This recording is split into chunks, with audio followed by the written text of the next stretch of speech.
Bismillahirrahmanirrahim. Assalamualaikum warahmatullahi wabarakatuh. Bapak Ibu yang dirahmati Allah Subhanahu wa taala, kita sama-sama ucapkan alhamdulillah summa alhamdulillah. Alhamdulillahirabbil alamin. Wa bihi nasta'in ala umuri dunya waddin. Wassalatu wassalamu ala asyrafil anbiya'i wal mursalin wa ala alihi wa sahbihi ajma'in. Amma ba'du. Yang saya hormati pengurus masjid atau sekaligus pengurus Yayasan Masjid Nurul Qalbi, dari ketua sampai semua jajarannya, tanpa harus saya sebutkan satu persatu, namun mudah-mudahan semua dapat rahmat Allah Subhanahu wa taala. Saya bacakan satu ayat. Ayat yang saya baca tadi itu ayat penyesalan seorang yang kemudian, kenapa dulu saya nggak beriman, seandainya saya beriman. Maka bangunnya subuh ini merupakan nikmat yang besar yang Allah berikan kepada kita. Ketika disampaikan, Rubama yawaddul ladzina kafaru law kanu muslimin. Itu ayat-ayat penyesalan, Pak. Rubama yawaddul ladzina kafaru law kanu muslimin.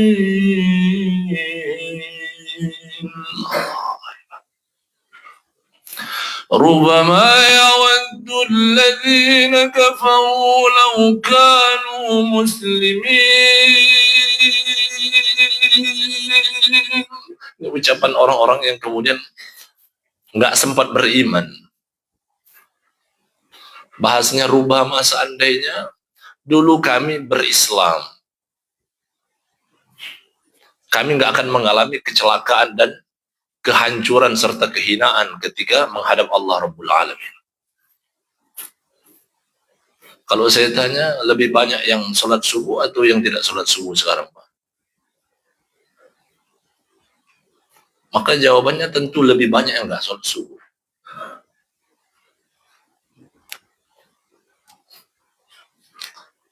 Maka kemarin saya sampaikan materi kepada ibu-ibu itu, ayat surat Yunus ayat 25.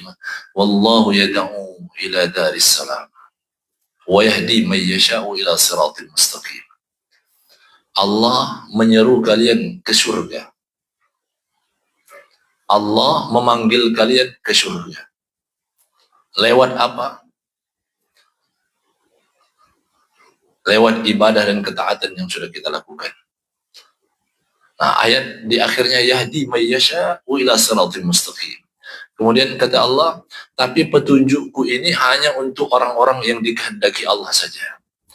Lalu kemudian mulai ketahuan, berarti yang hadir ke masjid ini, atau yang bangun subuh menunaikan subuh, atau yang bangun malam sepertiga malam yang Allah kemudian turun bertanya, hal min taibin, hal min mustaghfirin, hal min sailin, 3 pertanyaan Allah turun. Maka saya ambil kesimpulan dalam doa, ya Allah, seandainya tadi malam di antara jamaah yang hadir ini belum sempat menjawab pertanyaanmu, ada yang mau bertaubat, maka jangan tutup dulu pintu taubat sepertiga malam tadi sampai subuh ini. Karena yang datang subuh ini banyak dosa juga. Yang datang subuh ini banyak yang suka ngeluh kalau dapat sesuatu yang takdirmu yang tidak mereka sukai. Nah, yang datang subuh ini banyak yang kufur nikmat juga, ya Rabb. Engkau sehatkan badannya, panjangkan umurnya, engkau luaskan rezekinya, tapi kurang ketaatannya padamu. Kira-kira begitu. Nah, Bapak Ibu yang dirahmati Allah Subhanahu wa taala, khususnya Bapak-bapak, tujuan kita ke masjid ini, atau tujuan Bapak-bapak melakukan hal-hal positif termasuk DKM yang berjuang untuk memakmurkan masjid ini, apa orientasinya, Pak? Surga, betul Pak? Surga, betul Pak? Ya, semua kita merindukan surga. Dan semoga surga pun merindukan kita. Ya. Semua kita merindukan Nabi Muhammad. dan semoga Nabi Muhammad pun merindukan kita. Nah, kalau saya tanya, Bapak Ibu kalau sudah masuk surga, Bapak-bapak lah ya, Bapak-bapak apa yang Bapak-bapak inginkan di surga? Nikmat apa yang Bapak inginkan dalam surga itu? Sudah masuk surga, ingin jumpa bidadari, Pak.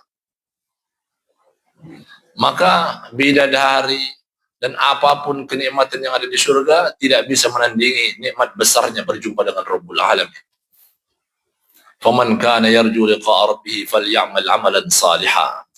Barang siapa yang berharap berjumpa dengan Tuhannya, maka amalkanlah amal soleh sebanyak-banyaknya. Nabi Musa ingin jumpa dan melihat Allah, nggak bisa, menggigil dan pingsan. Falamma tajalla rabbuhu lil jabali ja'alahu dakka wa kharra khasi'a. Nggak bisa, Nabi Musa, hari ini wahai Rabb, tunjukkan dan tampakkan engkau, aku ingin melihat. Nggak bisa Musa, jangan, kamu nggak sanggup. Ngeyel Nabi Musa. Ketika Allah tampakkan langsung jatuh. Tapi umat Nabi Muhammad diizinkan. Lilladzina ahsanul husna wa ziyadah, kata Allah. Kata Allah, barang siapa yang senantiasa melakukan amal-amal kebaikan, maka mereka akan diberikan surga Allah, lalu kemudian diizinkan memandang wajah Allah. Maka Nabi, di antara doa yang Nabi ajarkan kepada kita, Allahumma ja'al khaira ayyamina yawmal qiyamah. Ya Allah, jadikanlah sebaik-baik hari yang kami lewati, hari ketika berjumpa dengan Engkau. Kapan Pak kita berjumpa dengan Allah? Kemarin saya baru melihat orang berjumpa dengan Allah. Sore. Kapan Pak? Ketika kita diwafatkan Allah Subhanahu wa Ta'ala. Saya ditelepon, disuruh ke rumah sakit Keramat Jati Polri, karena yang sedang sekarat adalah istri polisi, istri Pak Jenderal. Baru di perjalanan, Ustadz, bukan baru di perjalanan, baru mau jalan, Ustadz, innalillahi wa inna ilaihi raji'un, sudah meninggal dunia. Tapi apakah kita dipanggil dengan kalimat ya ayyatuhan nafsul mutmainnah irji'i ila rabbika radiyatan mardiyah? Ujungnya itu yang menentukan ayyatuhan nafsul mutmainnah itu irji'i ila rabbika radiyatan mardiyah. Kata Nabi, faman radiya falahu ridha wa man sakhita falahu sukht. Siapa yang ridha atas ketentuan Allah, maka dia telah mendapatkan ridha dari Allah. Dan siapa yang marah dan tidak menerima atas ketentuan yang Allah berikan pada dia, maka baginya murka Allah Subhanahu wa Ta'ala. Pertanyaannya, dari sekian banyak bencana, banyak ujian hidup yang kita lewati sampai detik ini, lebih banyak kita terima atau lebih banyak kita tolak? Lebih banyak kita keluhkan atau lebih banyak kita syukuri? Maka Rasul sampaikan, faman radiya falahur ridha. Siapa yang lebih banyak ridha atas takdir Allah, maka Allah telah ridha kepadanya dan dia telah mendapatkan ridha Allah Subhanahu wa Ta'ala. Maka Bapak Ibu yang dirahmati Allah Subhanahu wa Ta'ala, kemudian kita bersalawat kepada Nabi Muhammad SAW. Terakhir, ketika saya datang ke sini ke majelis ibu-ibu, ada spanduk Maulid Nabi Ustaz Fikri. Ini saya ulang kembali bahwa lamma ra'a hubbahu li ummati, ketika Allah melihat besarnya cinta Nabi Muhammad kepada umatnya, maka Nabi Muhammad berfirman kepada Rasul, ya Muhammad, law syi'ta ja'altu amra ummatika ilaik. Masya Allah. Ini saya dapati kapan? Ketika saya berumrah kemarin, dari Imam Sya'rawi, ahli tafsir itu, Sya'rawi al-Mutawalli, beliau sampaikan, ya Muhammad, law syi'ta ja'altu amra ummatika ilaik. Wahai Muhammad, seandainya engkau mau, karena aku melihat besarnya cintamu kepada umatmu, Masya Allah, maka aku akan serahkan semua urusan umatmu kepadamu. Aku nggak akan pegang lagi. Aku cuma ngurusin umat-umat Nabi sebelum engkau saja. Terserah kamu urus umatmu, mau engkau selamatkan atau engkau masukkan ke jurang neraka, engkau beri syafaat atau tidak? Kalla. Maka Nabi Muhammad menjawab, kalla ya Rabb, enggak ya Allah, enggak. Lan akhudha amra ummati minka ilayya. Aku tidak akan pernah ambil urusan umatku dari tanganmu, wahai Rabb. Masya Allah. Ini Allah padahal sudah serahkan. Allah, Nabi tolak. Kurang baik apa itu? Allahnya. Apakah Nabi tidak baik? Baik, justru Nabi ingin menyampaikan kepada kita pesan ini, menyampaikan kata Nabi, wa ma arsalnaka illa rahmatan lil alamin. Saya diutus justru karena rahmat dan menjadi sebuah rahmat. Apa alasannya? Karena kata Nabi, anta arhamu bihim li'annaka rabbuhum wa ana akhul muslim. Wahai Rabb, aku nggak mungkin ambil urusan umatku karena engkau adalah Tuhan mereka, aku hanya saudara buat mereka. Sedangkan ana mutaghayyir, sedangkan aku kasairil insan, aku ini hanya manusia yang kadang hatiku bolak-balik, kadang suka, kadang nggak suka. Khawatirnya manakala umatku butuh kasih sayangku, aku lagi nggak mau sama mereka. Sedangkan engkau wa ma rabbuka bizallamin lil abid. Tuhan tidak pernah zalim terhadap hambanya. Arhamu bihim, dan rahmatmu lebih luas dari semua rahmat-rahmat yang ada. Maka aku nggak akan pernah ambil dan semua aku serahkan padamu. Masya Allah. Ya. Maka maksud dalam kalimat ini bahwa Rasul nggak mau umatnya rugi, nggak mau umatnya nggak dapat rahmat Allah Subhanahu Wa Taala, nggak mau ambil alih. Maka Bapak Ibu yang dirahmati Allah Subhanahu Wa Taala, kita teruslah tumbuhkan cinta dan rindu, dan mudah-mudahan rindu dan cinta itu berbalas dari Nabi Muhammad SAW. Amin ya rabbal alamin.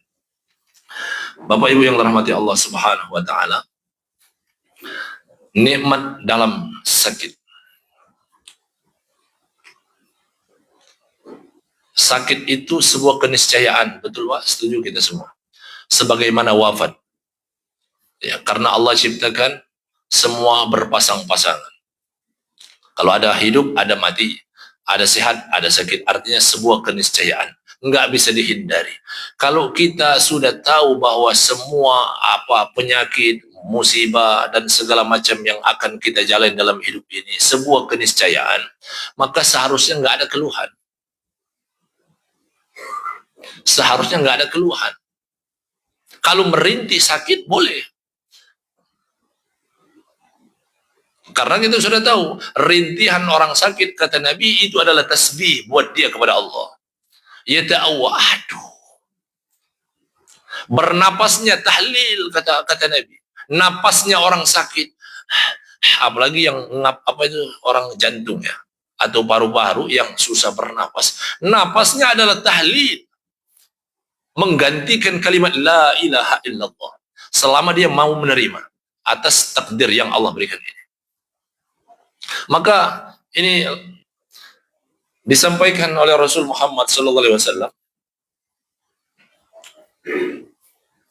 Idza marida al-'abdu ba'athallahu ilaihi malakain faqala unzura. Jadi setiap kali seseorang disakitkan Allah Subhanahu Wa Taala, setiap kali kita dapat musibah dalam bentuk Allah cabut sehat kita, maka Allah akan utus dua malaikat, Pak. Malaikat itu disuruh memperhatikan bagaimana sikap seseorang ketika sakit.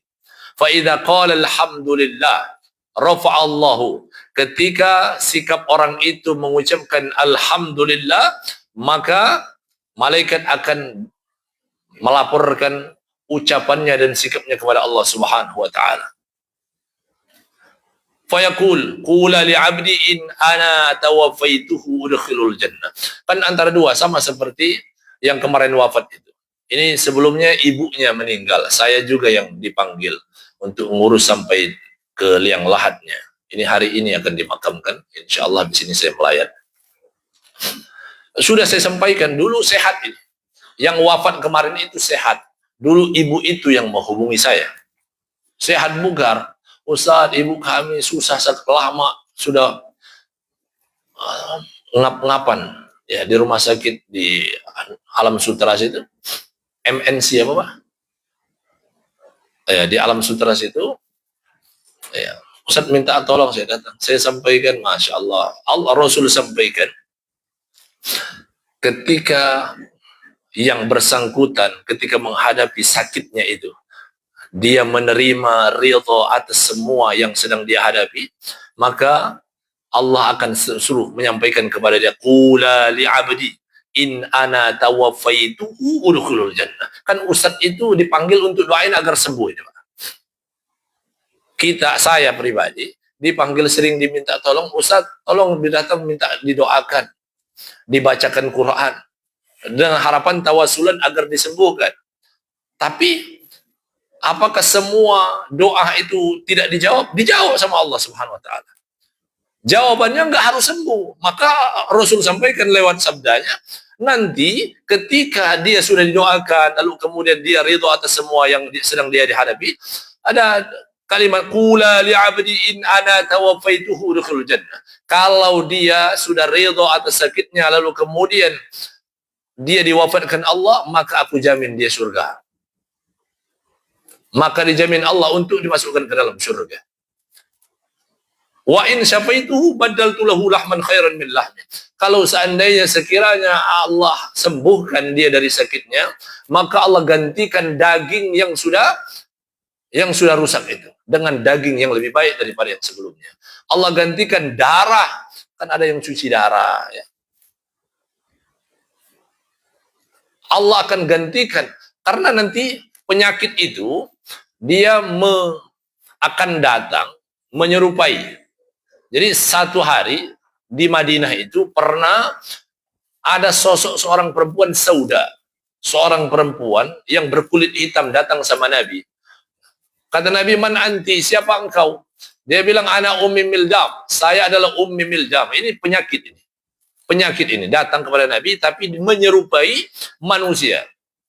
Ana Ummi Mildam. Dia sebut namanya Ummi Mildam. Mada tasna'in?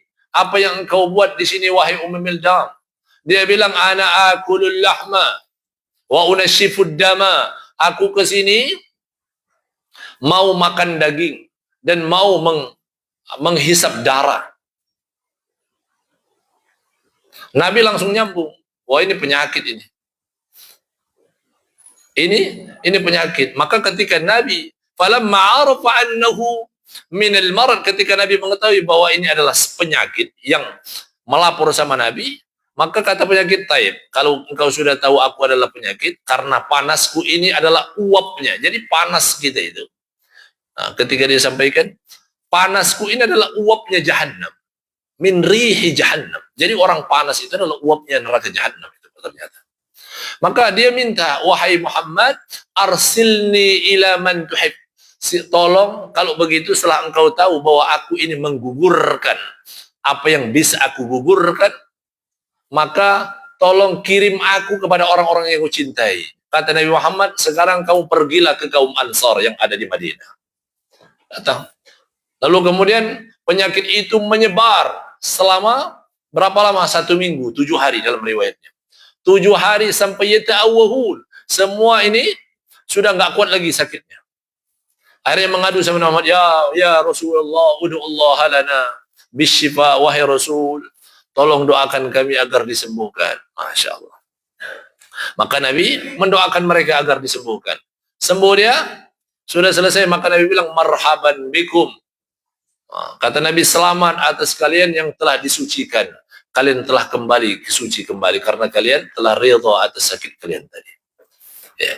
Maka kita dengan begini tidak perlu terlalu meratapi apapun yang sedang kita hadapi. Saya kemarin yang pengajian ibu-ibu itu ada oma yang dari Puri Bintaro yang saya antar ke rumahnya.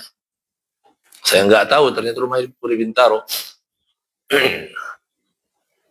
Umurnya 80 tahun. Datang baru pertama kali saya berjumpa dengan oma itu. Saya bilang, oma bugar sekali umur 80 tahun.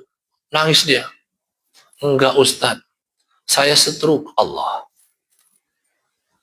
Ternyata sudah sakit. Maka saya sampaikan, Masya Allah, berarti oma sampai umur 80 tahun masih Allah cintai. Makin nangis dia. Saya dicintai Allah Ustadz. Iya. Oma itu satu bentuk cinta Allah, Allah panjangkan umur oma dengan dalam ketaatan. Oma masih mau hadir, dalam usia 80 tahun. Kedua, Omah masih meluangkan waktu untuk mau datang di majelis ilmu dalam kondisi stroke setengah badan. Stroke-nya setengah badan, Pak.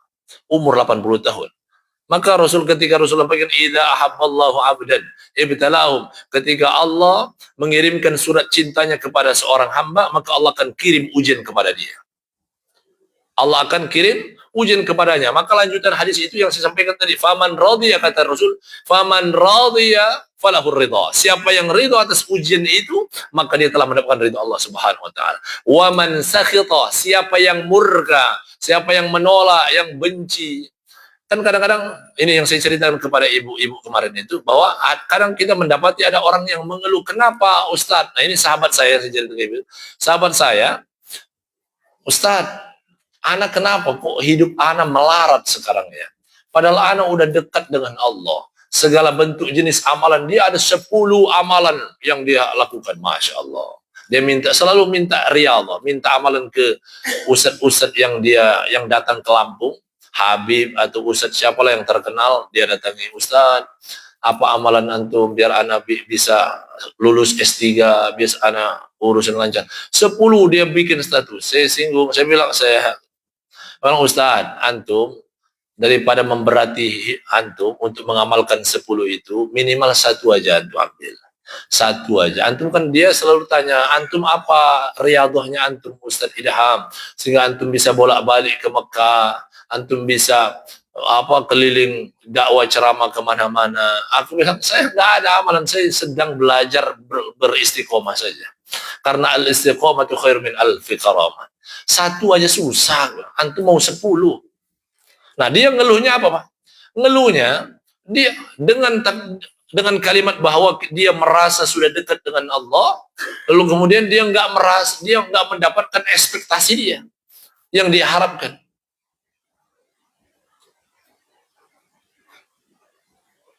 Kan itu sering itu terjadi. Oh, kenapa kok saya nggak berubah nasib saya? Istri saya malah minta cerai. Istrinya anak kiai besar di Banten. Kuliah saya nggak kelar. Ya saya bilang, antum harus banyak belajar dari kaum saleh. Ini saya sampaikan juga. Pak, kalau ditanya, Nabi pernah ditanya oleh sahabatnya, ya Rasulullah, ayyun nas asyaddu balaan. Ditanya, wahai Rasul, siapa manusia yang paling besar ujian balanya? Maka Rasul bilang, inna kadzalik yashtaddu alaina al-bala wa yudha'afu lana al-ajr. Kata Nabi, kami itu para nabi, Allah lipat gandakan. Allah lipat gandakan ujian kami. Allah besarkan ujian para nabi dan rasul itu dengan harapan yudha'afu lana al-ajr. Karena kami berharap dan Allah pun berharap untuk melipat gandakan pahala untuk kami. Maka semua nabi bisa bersabar itu. Nah ini disampaikan, kata Nabi, orang-orang yang paling besar ujiannya pertama al-anbiya, summal ulama, summa salihin. Kata Nabi ada 3. Yang pertama para nabi, ujian para nabi paling atas. Ujian para ulama nomor 2. Maka cenderung ulama itu ujiannya keluarga biasanya, yang paling berat. Ya. Lalu kemudian as-salihun, orang-orang yang saleh. Ya. Nah, disampaikan apa contohnya? Waqad kana ahaduhum yubtala bil faqr. Para nabi, para ulama dan orang-orang soleh itu banyak yang diuji kefakiran, nggak punya apapun. Fakir aja. Maka yang saya sampaikan itu, padahal ini ulama, ini orang-orang soleh, rajin bersyukur nggak kalau orang soleh, Pak? Pada Allah sampai, lain syakartum la azidannakum wa lain kafartum inna adzabi lasyadid. Kita kan paham betul ayat itu. Siapa yang bersyukur akan ditambah nikmatnya. Kenapa para ulama orang-orang soleh ini fakir seumur hidupnya? Apakah mereka nggak bersyukur? Nah, mereka bersyukur. Tapi yang Allah tambah bukan angkanya, bukan hartanya, tapi nikmatnya mereka beribadah kepada Allah Subhanahu wa taala. Tanpa mengeluh dan mereka tetap ridho atas kefakiran itu. Yang kedua, hatta, oh ini sampai fakirnya mereka, hatta ma yajidu illa ibadah. Sampai-sampai saking fakirnya mereka nggak punya apa-apa, Pak. Mereka nggak punya apa-apa kecuali hanya punya ibadah saja kepada Allah Subhanahu wa taala. Jadi mereka cuma punya ini, yajubuha fayalbasuha. Mereka hanya punya baju yang dia pakai untuk ibadah itu, toh nggak punya apa-apa. Hal yata'u, apakah mereka ridha? Ridha. Justru karena ridha mereka atas apa yang mereka hadapi, itulah mereka merasakan nikmatnya halawatul iman, nikmat dan manisnya beriman kepada Allah Subhanahu wa taala. Lalu kemudian wayubtala bil qummali. Nah, ini terjadi juga. Ternyata ada nabi, ada ulama disampaikan. Nah, kalau dalam teks hadis ini adalah para nabi yang disampaikan di sini, wayubtala bil qummali hatta yuqtala. Bahkan para nabi kan banyak, rasul yang terbatas. Nabi banyak. Wayubtala bil qummal. Bahkan ada nabi itu yang diuji dengan kutu.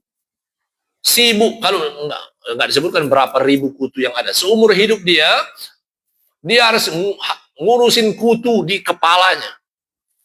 Hatta yuktal, sampai kutu itu yang membunuh dia. Masya Allah. Hal yarda? Radiyah. Apakah dia ridha? Ridha dia. Makanya dia menikmati ketaatan dia kepada Allah Subhanahu wa taala. Pertanyaannya, loh, dia kan orang soleh, ini kan nabi, kenapa nggak berdoa sama Allah minta disembuhkan? Sebagaimana Nabi Ayyub alaihissalam. Karena orang-orang soleh itu, mereka berusaha, maka sama ketika, ini saya kiaskan dengan Sa'ad bin Abi Waqqas. Sa'ad bin Abi Waqqas pada masa umur 80 tahun, umur masa tuanya, dia akan dibutakan Allah, Sa'ad bin Abi Waqqas. Lalu kemudian dia datang ke suatu tempat, ada Abdullah bin Saib. Abdullah bin Saib mengetahui bahwa Sa'ad bin Abi Waqqas indahu doa wa du'auhu mustajab. Sa'ad bin Abi Waqqas itu doanya terkenal mustajab. Karena zata yaumin, satu hari ada seorang perempuan ngambil tanah dia, nyerobot tanahnya Sa'ad bin Abi Waqqas. Lalu kemudian Sa'ad bin Abi Waqqas berdoa, ya Allah, tolong jangan wafatkan perempuan yang ngambil tanah saya itu kecuali di tanah yang diambil itu. Maka setelah dia berdoa, perempuan itu enggak beranjak dari tanah kecuali diwafatkan di tanah itu. Maka semua viral ketika itu. Di masa Sa'ad bin Abi Waqqas, semua tahu bahwa Sa'ad bin Abi Waqqas ini kalau berdoa pasti mustajab. Sampai Umar bin Khattab itu takut dengan doa Sa'ad bin Abi Waqqas. Ya, ketika Umar ditegur sama Sa'ad bin Abi Waqqas, Umar, la tadrib. Jangan engkau hukum sakiti perempuan itu. Karena ada perempuan yang tersingkap betisnya, nggak sengaja. Umar kan tegas. Dia ini membuka aurat ini, mau dia pukul, mau dicambuk. Kata Sa'ad, Umar, apakah perlu saya angkat tangan? Enggak, udah ada, nggak jadi. Dia saking takutnya itu, ya. Maka Abdullah bin Saib dia tanya, ya wahai, ya syekh, ya orang tua ya, dia tua kan, wahai Aba Sa'ad bin Waqqas, kenapa engkau tidak minta sama Allah agar disembuhkan sakitmu? Ini jawabannya. Jawaban orang-orang soleh itu, dia orang soleh beneran ini Pak, bukan yang ngaku soleh. Yang saya ceritakan ngaku soleh itu, yang merasa dekat. Orang soleh nggak ada yang ngaku soleh. Orang soleh yang ngaku soleh itu toleh itu. Orang soleh yang ngaku soleh itu toleh itu. Yang kemudian dia, Ustadz saya sudah sholat malam, ini ngaku soleh nih. Orang soleh itu nggak ngaku. Nah maka sama Sa'ad bin Waqqas bilang, ya bunai, wahai anak muda Abdullah bin Saib, kata Sa'ad bin Waqqas, qada'ullah ahsanu minni minal basar, min basari. Ketentuan Allah, takdir Allah atas butaku ini itu lebih baik daripada doa dan kesembuhan mataku ini. Dan itu yang diterima oleh, bukan dilarang untuk berdoa Pak ya. Artinya kita belajar untuk qanaah dan ridho atas apapun yang sedang kita hadapi. Ya. Karena begini, terkadang sampai-sampai tidak semua orang yang sakaratul mautnya itu diringankan karena dia tidak berdosa. Tidak semua orang yang kemudian tidak sakit atau sakitnya cepat sembuh, kemudian dia tidak berdosa karena dia baik. Belum tentu. Karena Rasul sampaikan nanti ada seseorang yang ketika Allah ingin memberikan rahmat kepadanya, ada dua, ada ketika Allah berkehendak memberikan rahmat kepada orang itu, dan ada ketika Allah ingin memberikan azab kepada orang itu. Nah, ini saya.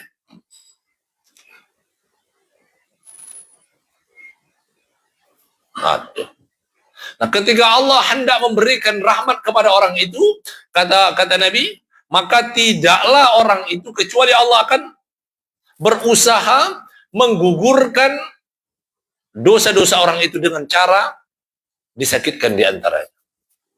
Sehingga Allah berharap kesabaran dia, merintihan dia. Kan ada orang dipanjangkan sakitnya.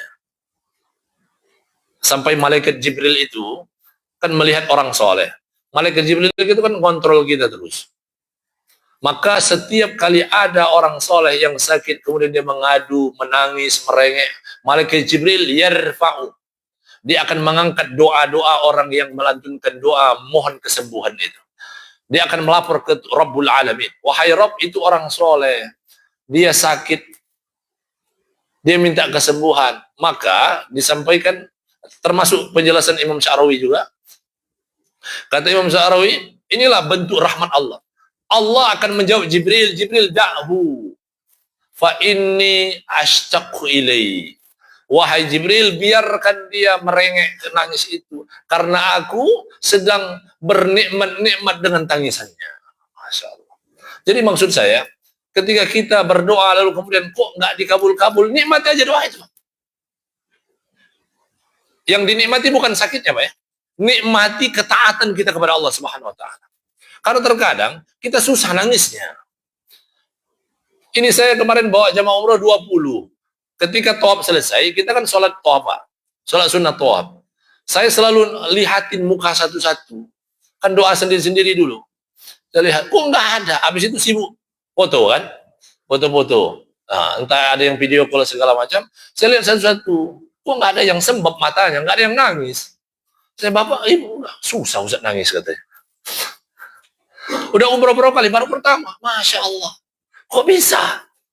Saya kumpulkan sini. Kita kumpul semua. Kumpul, kita doa bersama. Baru saya bimbing, saya pandu, Bapak Ibu aminkan saja. Kita berkumpul. Hadirkan Allah. Saatnya kita bertasawuf. Disinilah saya bilang. Mohon maaf yang anti tasawuf. Saatnya kita bertasawuf. Tasawuf itu menghadirkan Allah dalam hati. Saya sampaikan, Allahumma ya Rabb. Sama seperti yang saya doakan tadi. Allahumma ya Allah, hari ini kami engkau undang ke rumahmu dalam rangka memenuhi panggilanmu. Kami telah datang ya Allah, jauh dari negeri Indonesia. Saya bawa jamaah 20. Ya Allah, jamaah yang 20 ini banyak dosa. Jamaahku yang 20 ini banyak dosa mereka ya Allah. Yang 20 ini kubur nikmat ya Allah. Mereka jauh engkau undang dari negeri Indonesia ke sini, air matanya nggak netes. Ya Allah, seandainya ada ampunanmu, hari ini engkau turunkan, berikan ampunan itu untuk mereka dan untuk saya. Allah itu rindu, tangisan itu. Allah itu rindu dengan rintihan orang itu. Makanya kata Nabi, rintihan orang sakit itu adalah tasbih. Ya, rintihan orang sakit adalah tasbih, jeritan orang sakit adalah tahlil yang menjerit. Pak, kalau kita sakit gigi kan semua anggota tubuh ikut. Mata merengek, mulut ya ta'awa, aduh. Ya. Nah, semua itu, napas juga, semua menjadi tasbih, menjadi tahlil, menjadi ibadah. Maka kata Nabi, siapa yang orang sakit, maka malaikat ini yang kanan, kita ketika sakit, malaikat raqib, ini saya bahas Indonesia saja. Malaikat raqib tidak dicutikan, tidak diliburkan. Malaikat atidnya diliburkan. Yurfa'ul qalam, bahasa Nabinya, rufi'al qalam, diangkat, diambil pulpennya, dihentikan catatan amal buruknya. Orang sakit itu, kalau dia ridho atas sakitnya, ini agar kita mengetahui bahwa nikmat sakit itu, Pak. Nikmat dari Allah. Kenapa nikmatnya? Tanda bahwa Allah tidak menghendaki dosa terhadap orang itu. libur dulu berdosa, kira-kira begitu bahasanya. Maka malaikat atid diangkat, pulpennya jangan dicatat. Dia memang orang ini rajin berdosa sebelum sakit. Ketika sakit, dosanya kan berhenti. Dia melakukan kebiasaan dia dosa itu. Maka jangan dicatat. Nah, dia juga ada satu amalan yang dia dawamkan. Dia rajin sedekah, katakan dia rajin duha. Tapi dia sakit, nggak bisa melakukan itu. Nah, ketika dia sakit, dia libur ibadahnya. Tapi jangan libur catatan amal solehnya. Tetap. Rokibnya tetap mencatat, atidnya diliburkan. Nah, ini adalah nikmat buat orang-orang yang sakit. Nikmat buat orang-orang yang mendapatkan takdir-takdir yang tidak dia inginkan. Ya, ya termasuklah kita ini ingin panjang umur. Tapi kalau ibu-ibu saya tanya, mau nggak saya doakan ibu-ibu atau bapak-bapak lah, Pak mau panjang umur, saya doakan semoga bapak umurnya 300 tahun. Akan berat juga kita. Iya. Nggak ada yang mau. Iya, satu udah sepi, nggak ada teman lagi. Iya, udah alumnus. Iya.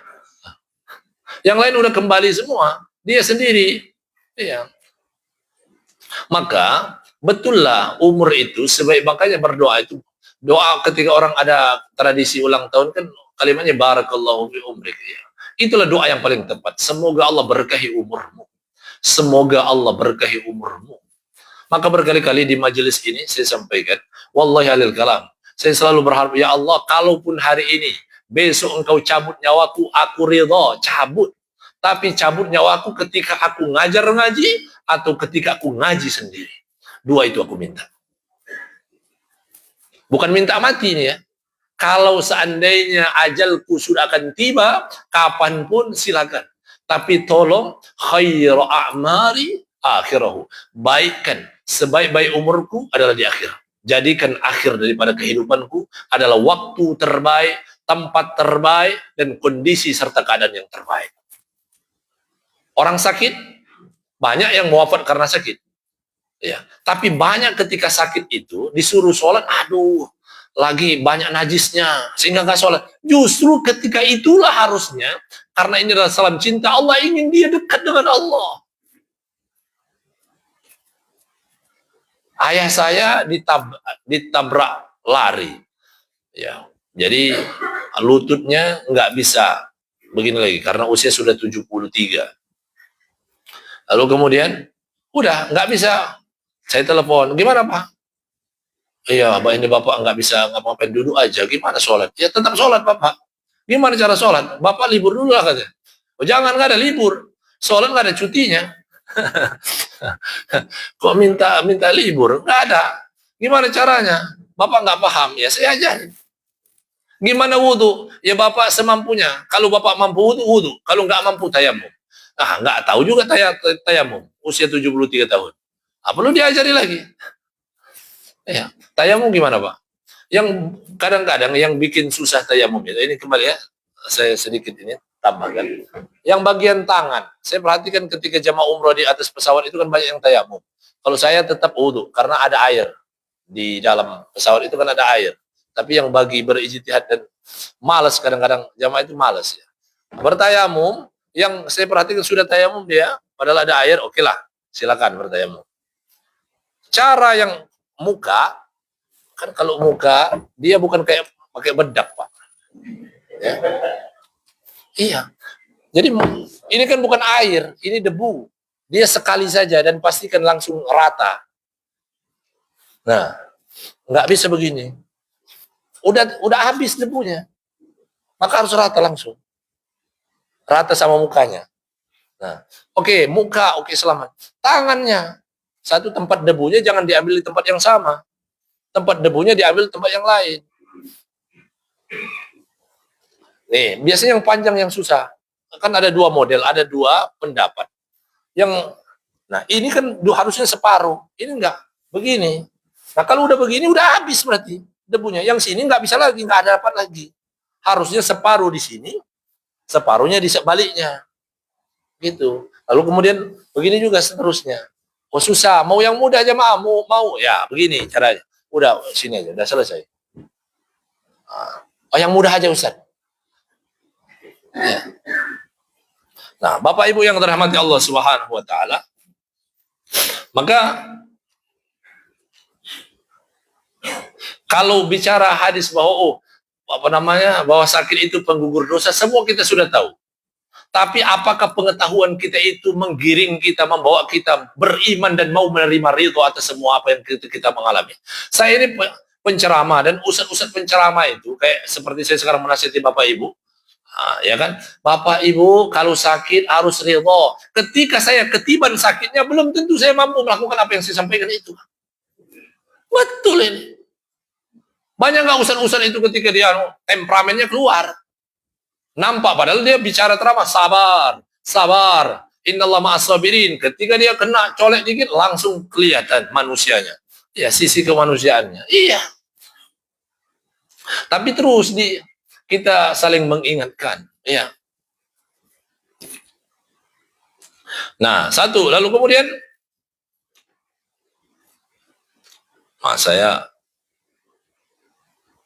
nah ini Pak, yang saya sampaikan tadi, yang Ummi Maldam tadi, idza ja'atil humma lin nafsil mu'minah, ketika sakit itu menghampiri jiwa orang yang beriman kepada Allah Subhanahu wa taala, fatunadiha ruh min jaufin nafsi, maka ruh itu ada yang bersuara, ada yang menyeru. Fataqulu ayatuhal humma, kata jiwa kita yang sedang mengalami sakit itu, dia bilang, ayatul humma, wahai penyakit, maturidi min hadhihi nafsil mu'min, apa yang kau inginkan dari jiwa yang beriman ini? Maka disampaikan, fatakulu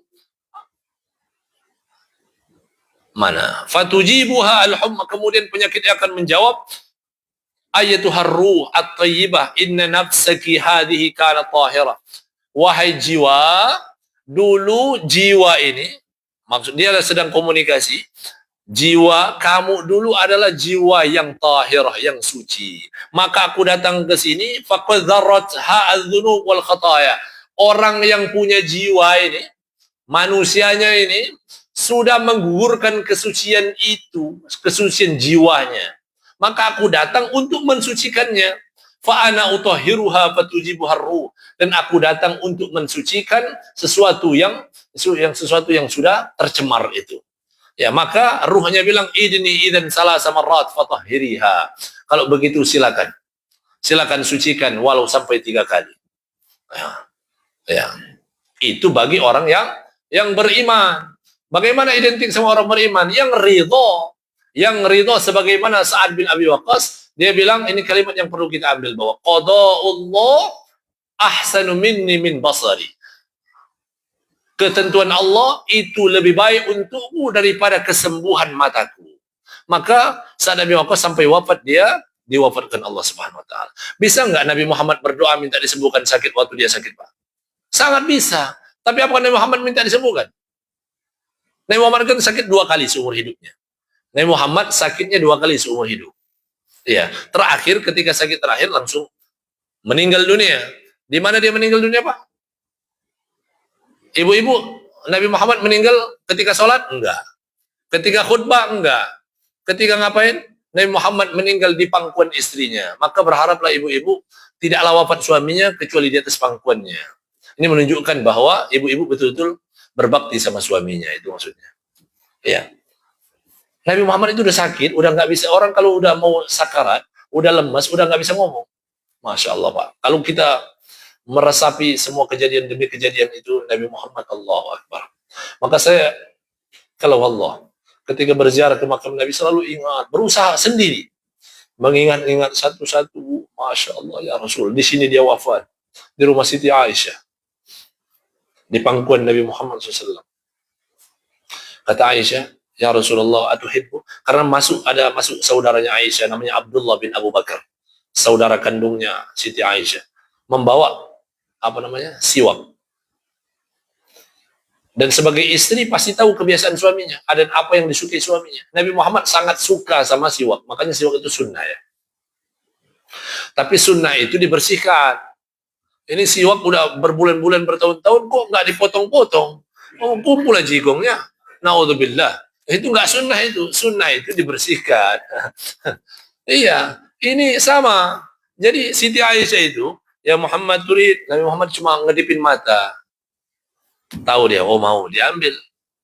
Langsung dikasih, nggak dikasih Pak. Sama Siti Aisyah nggak dikasihkan Nabi Muhammad. Dia ambil, dia potong, dia lembutkan. Lalu kemudian dia buka mulutnya lalu dia gosokkan sebelum wafat Nabi Muhammad. Maka ketika Nabi Muhammad berteriak, innalil mauti la sakarat. Sesungguhnya dalam kematian ada rasa sakaratnya. Nah, disitulah Nabi Muhammad yang minta, ya Allah, tolong timpakan semua sakarat umatku untukku saja. Allahumma salli ala Sayyidina Muhammad. Allahumma salli ala Sayyidina Muhammad. Allahumma salli ala Sayyidina Muhammad. Allahumma salli ala Sayyidina Muhammad. Kenapa kita harus terus berupaya menumbuhkan cinta sama Nabi Muhammad itu, Pak? Karena tidak semua orang dapat syafaat. Kalau saya tanya, syafaat milik siapa, Pak? Ada orang jawab, syafaat milik Nabi, syafaat milik anak yang soleh, syafaat milik ahli Quran. Enggak. Nabi Muhammad enggak punya syafaat.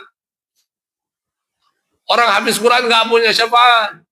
Orang soleh enggak punya syafaat. Karena Allah yang berfirman, Qulillahi syafa'atu jami'a. Wahai Muhammad, sampaikan kepada umatmu, katakan bahwa syafaat semua milikku. Syafaat itu milik Allah subhanahu wa ta'ala semuanya. Maka akan menjadi nggak sinkron kalau kemudian ada yang rajin sholawat, yang mengaku-ngaku ahli sunnah wal jamaah, ya kemudian dia nggak sholat. Karena Allah sampaikan, man zalladhi yashfa'u indahu illa bi'idnih. Kata Allah, siapa yang punya syafaat, nah, seperti Nabi Muhammad yang saya sampaikan tadi, anak soleh tadi, orang yang nanti memberikan syafaat itu, mereka nggak bisa ngasih syafaat kecuali atas izin Allah subhanahu wa ta'ala, illa bi'idnih. Maka bagaimana dapat izin Allah kalau dia nggak mau sholat, putus hubungan sama Allah subhanahu wa ta'ala. Ya, Bapak Ibu yang dirahmati Allah subhanahu wa ta'ala,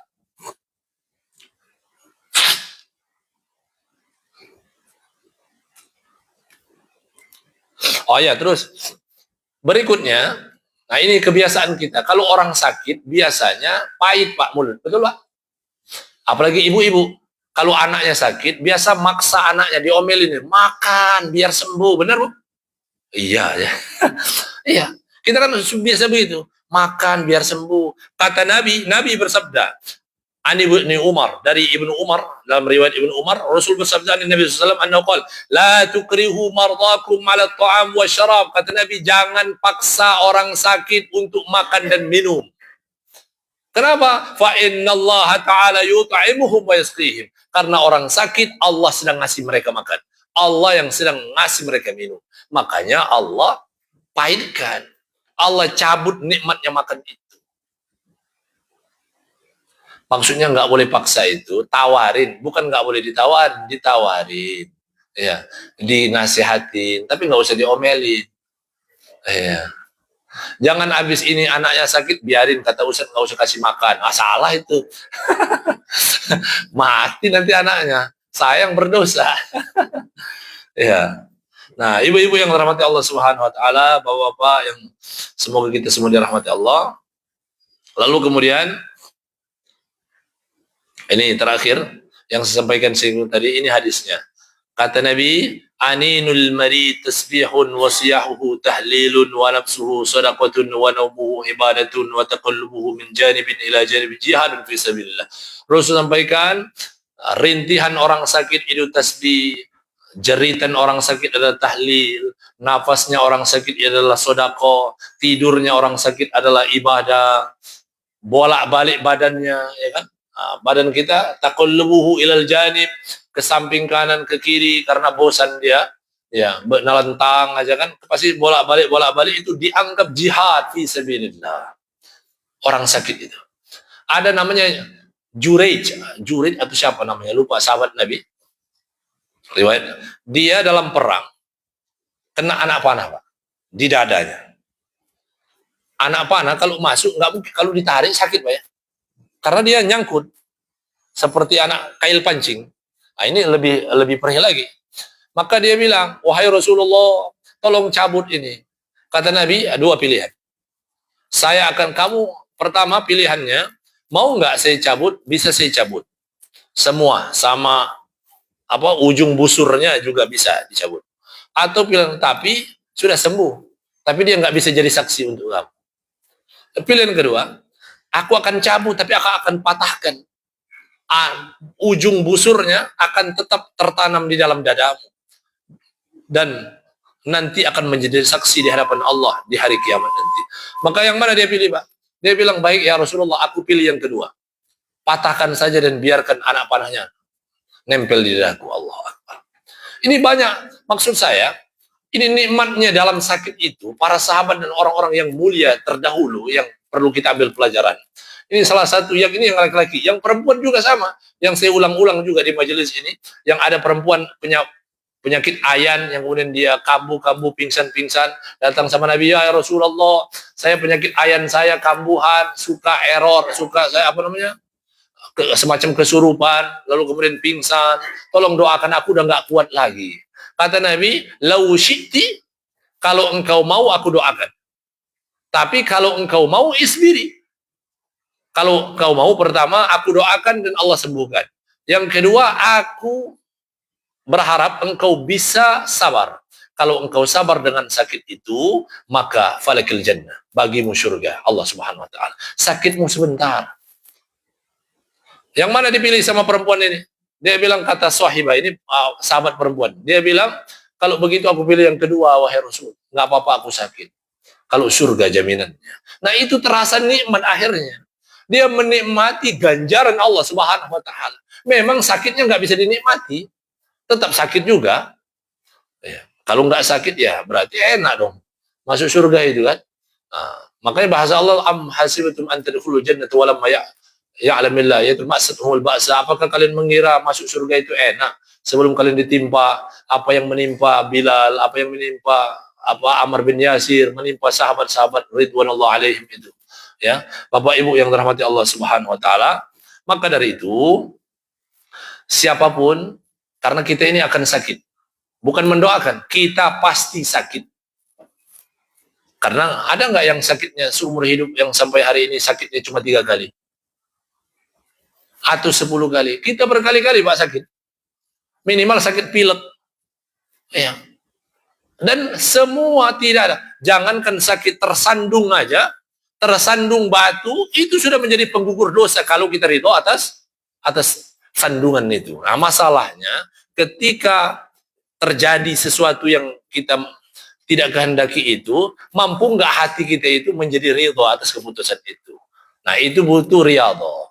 Butuh riyadhah. Riyadhahnya nggak cukup materi. Perlu merasakan.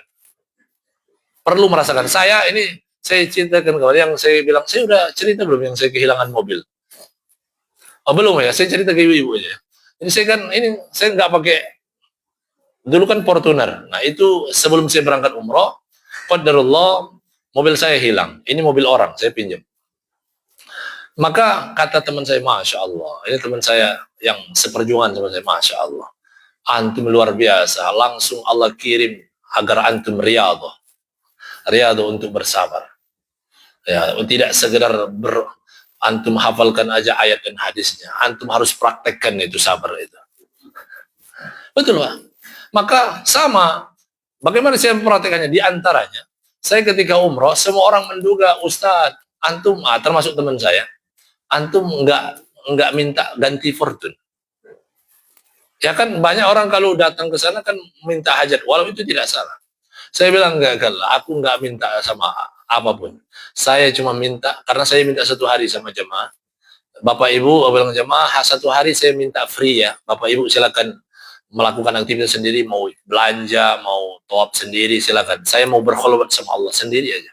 Duduk saya di depan Ka'bah, ya Allah, ngobrol, nggak ada angkat tangan, ngobrol aja Pak. Ya Allah, saya seperti yang engkau tahu bahwa sebelum saya berangkat, engkau kirimkan ujian.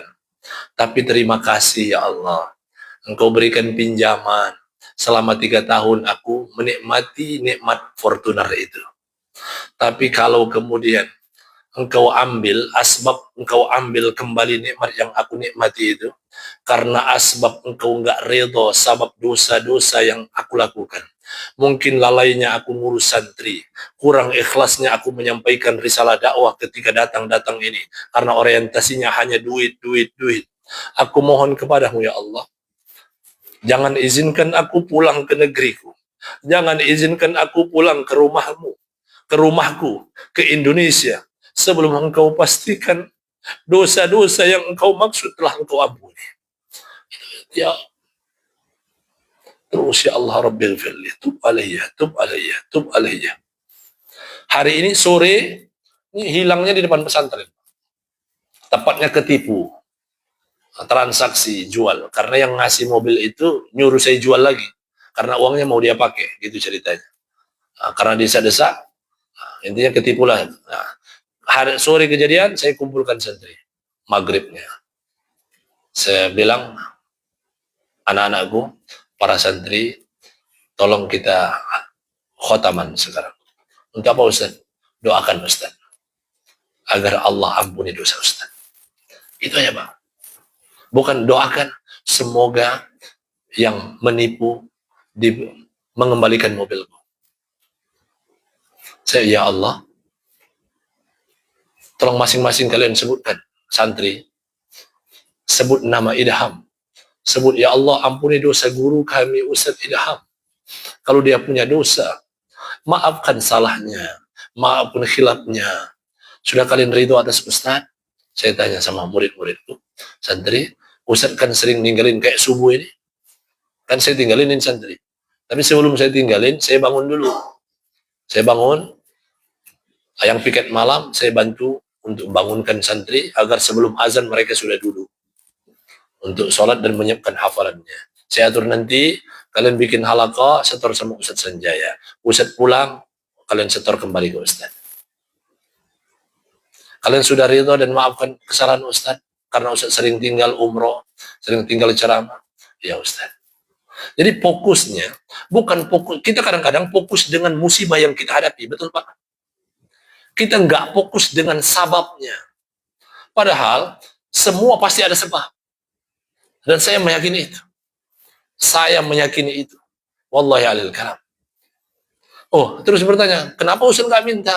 Kalau Allah sudah ampuni dosaku, kan kata Allah, faqultu astaghfiru rabbakum innahu kana ghaffara wa yumdidukum bi amwali wa banin. Kalau sudah Allah ampuni dosanya, maka yang enggak punya harta Allah kasih harta, yang enggak punya anak Allah kasih anak. Kira-kira itu. Saya kira itu Bapak Ibu yang dirahmati Allah, mudah-mudahan kita semua bisa ridha menghadapi takdir yang buruk menurut kacamata kita, sehingga kita bisa menjadi hamba Allah yang ridha kepada Allah dan Allah ridha kepada kita. Barakallahu fikum.